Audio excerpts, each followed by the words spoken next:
प्रिय विद्यार्थियों, आज हम कोटा विश्वविद्यालय कोटा के पाठ्यक्रम अनुसार एमए फाइनल के कृषि भूगोल प्रश्न पत्र के जो पिछले वीडियो लेक्चर में विश्व की सर्वेक्षण पद्धतियों की बात कर रहे थे, उसमें जो सबसे महत्वपूर्ण हमने बात की थी कि ब्रिटिश सर्वेक्षण जो पद्धति है वो एक अनुगामी है, हमारे लिए एक रास्ता दिखाने वाली थी। तो उस पर आज हम चर्चा करेंगे। सबसे पहले ब्रिटिश जो सर्वेक्षण पद्धति है भूमि उपयोग की, तो एक तरह से कह सकते हैं हम कि भूमि उपयोग की प्रथम जो पद्धति है वो उसे ब्रिटिश पद्धति के नाम से जाना जाता है या ब्रिटानी पद्धति कही जाती है। और वास्तव में जो ये पद्धति है ये प्रोफेसर एल.डी. स्टैम्प ने 1930-31 द्वारा निर्देशित जो उनकी पद्धति है वो है, जिसका मुख्य लक्ष्य जो था वो ये था कि ब्रिटेन में भूमि उपयोग सर्वेक्षण जो शोधों द्वारा प्राप्त भूमि के विविध उपयोगों का तथ्यात्मक अंकन किस प्रकार किया जाए, ये मुख्य उद्देश्य प्रोफेसर स्टैम्प का था ब्रिटेन के भूमि के अध्ययन करने में। और ये सर्वेक्षण का जो मापक था वो था 6 इंच बराबर 1 मील वाले मापक या 1/RF की अगर बात करें तो RF 1:10,560 के ऑर्डिनेंस मानचित्रों के आधार पर ऐच्छिक कार्यकर्ताओं द्वारा तैयार किया गया था। और भूमि उपयोग सर्वेक्षण का तत्संबंधी प्रतिवेदन 92 भागों में प्रकाशित किया गया और 92 भाग थे उसमें उन्हें प्रकाशित किया गया था। भूमि उपयोग के सर्वेक्षण द्वारा प्राप्त जो तथ्य थे उनको RF 1:63,360 के मापक के मानचित्र पर उसको दर्शाया गया था। प्रत्येक मानचित्र भूमि उपयोग से संबंधित विश्लेषण पर आधारित भौतिक पृष्ठभूमि का चित्र एक तरह से प्रस्तुत करता था, जिसमें भूमि उपयोग के क्षेत्रों का विभाजन इस प्रकार से प्रदर्शित किया गया था। जैसे अगर हम पहले बिंदु की बात करें तो कृषि अथवा जोती गई भूमि, जिसे हम इन्होंने अरेबल और प्लाउड लैंड को गहरे भूरे रंग डार्क ब्राउन रंग से उस मानचित्र और भूमि उपयोग सर्वेक्षण का जो पद्धति का जो मानचित्र था उस पर दिखाया था। इस वर्ग के अंतर्गत वे क्षेत्र रखा था प्रोफेसर एल.डी. स्टैम्प ने जो फसलों अथवा घास के लिए जोता गया है अथवा परती पर छोड़ा गया फैलो लैंड के रूप में पड़त भूमि के रूप में छोड़ा गया, और सब्जी तथा फल के क्षेत्र भी इसमें उन्होंने सम्मिलित किए थे। दूसरा अगर बिंदु की बात करें तो स्थायी चारागाह और meadow land permanent pasture and meadow land को इन्होंने हल्के हरे रंग से लाइट ग्रीन कलर से प्रदर्शित किया। ये क्षेत्र विशेष रूप से नदियों के निकट महीन कणों वाली मृदा क्षेत्रों में, पहाड़ी प्रदेश में तथा बड़ी इमारतों से संलग्न भूमि पर यह पाया जाता है। अगर तीसरे बिंदु की बात करें हम एल.डी. स्टैम्प ने जो बनाई थी वो है अस्थायी चारागाह, ऊपर खाबड़ पहाड़ी, हीथलैंड, मूरलैंड आदि जो rough hills, pastures, heathland, moorland and common grazing को इन्होंने जो है वो पीले रंग से या येलो कलर से उसके अंदर मानचित्र के अंतर्गत भूमि उपयोग सर्वेक्षण के मानचित्र के अंतर्गत दर्शाया था। चौथे बिंदु की अगर हम बात करें तो इसके अंतर्गत वन एवं लकड़ी वाले वन फॉरेस्ट एंड वुडलैंड को गहरे हरे रंग से दिखाया गया। भूमि उपयोग के इस वर्ग के अंतर्गत कोणधाड़ी, पतझड़, मिश्रित तथा नवीन रोपित क्षेत्र भी सम्मिलित किए गए।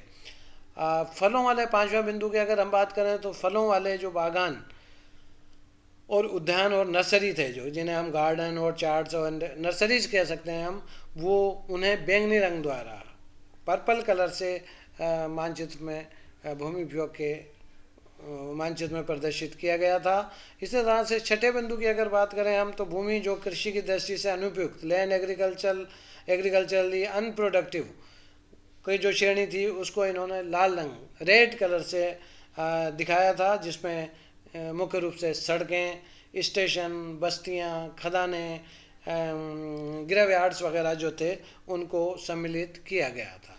सातवें बिंदु के रूप में अगर हम बात करें तो विशेष प्रकार की भूमि में इन्होंने तालाब, झीलें, पॉन्ड्स एंड लेक्स आदि को रखा था और इसे नीले रंग से, ब्लू कलर से दर्शाया गया था, इस उसके द्वारा मानचित्र में दिखाया गया था।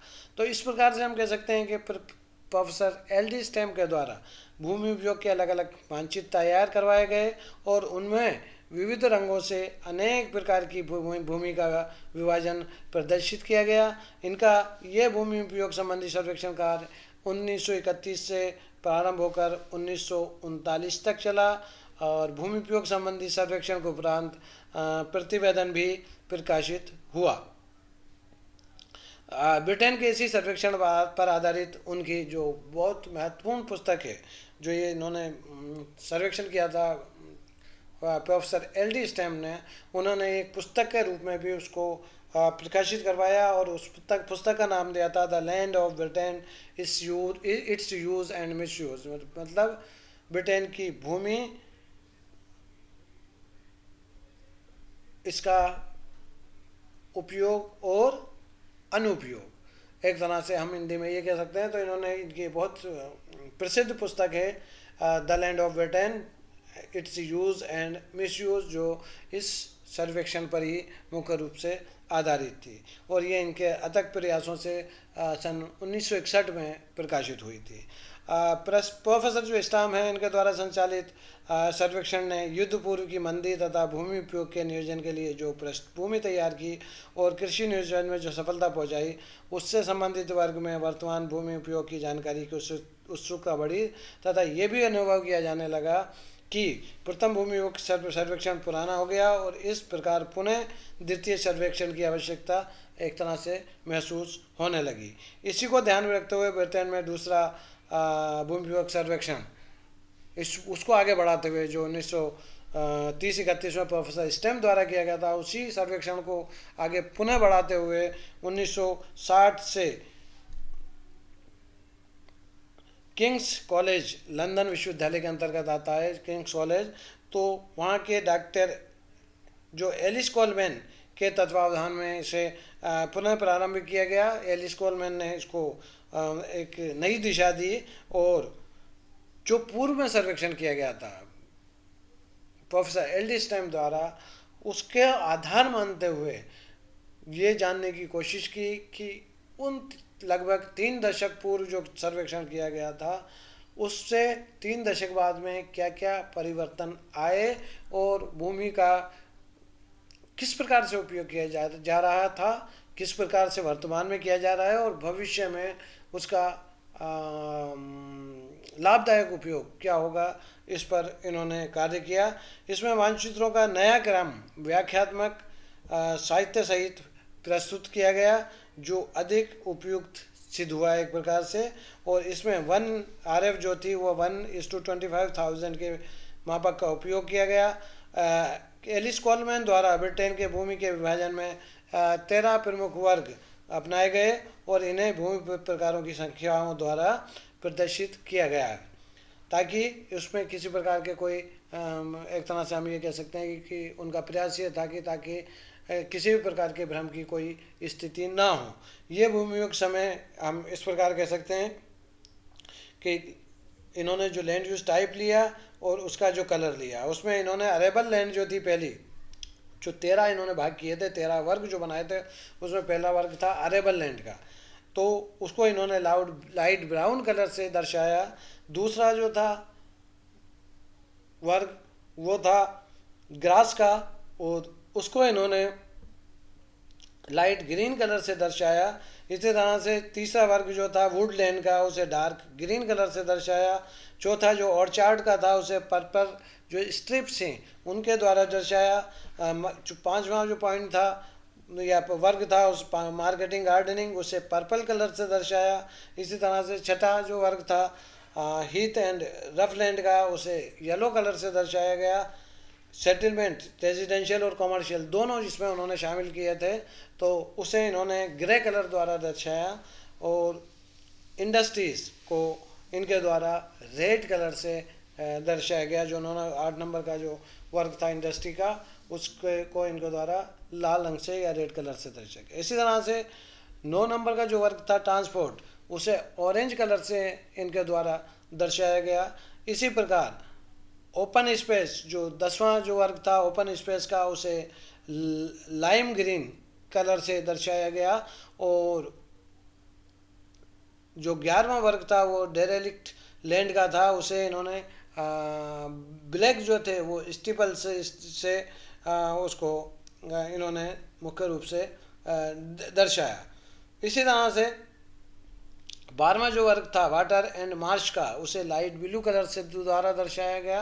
और 13 या जो अंतिम जो वर्ग था अनवेजिटेटेड लैंड का, उसे इन्होंने वाइट कलर से दर्शाया। तो इस प्रकार से इन्होंने 13 वर्ग जो किए थे भूमि के, उनको अलग अलग कलर्स का, अलग अलग रंगों का उपयोग करते हुए उसका भूमि उपयोग सर्वेक्षण जो किया गया था इनके द्वारा, एलिस कोलमैन के द्वारा उनको दर्शाया गया। भूमि उपयोग प्रकार के अंतर्गत उद्योग, परिवहन, खुला क्षेत्र, परित्यक्त भूमि तथा वनस्पति विहीन क्षेत्रों को छोड़कर इनके द्वारा उन सभी के शेष जो सभी प्रकार थे भूमि के, उनका इन्होंने उप विभाग भी आगे किए, ताकि उसमें अध्ययन में सुविधा रहे, उसको कुछ बहुत आसानी के साथ और बहुत अच्छी तरह समझते हुए उसका अध्ययन किया जा सके।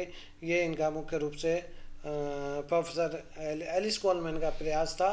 और उन्होंने प्रोफेसर जो एल्डेस्टेम ने जो प्रथम ब्रिटेन का भूमि उपयोग सर्वेक्षण किया था, उसको आगे बढ़ाते हुए उसमें महत्वपूर्ण सुधार करते हुए उसे एक नए रूप में प्रस्तुत किया और एक नई सोच को सामने रखा कि इसमें हम और किस प्रकार से उसको उपयोगी बनाकर उसमें वृद्धि कर सकते हैं और भूमि उपयोग को और अधिक उपयोगी किस प्रकार देश और समाज हित में बनाया जा सकता है। इस प्रकार से इन्होंने इसका सर्वेक्षण किया।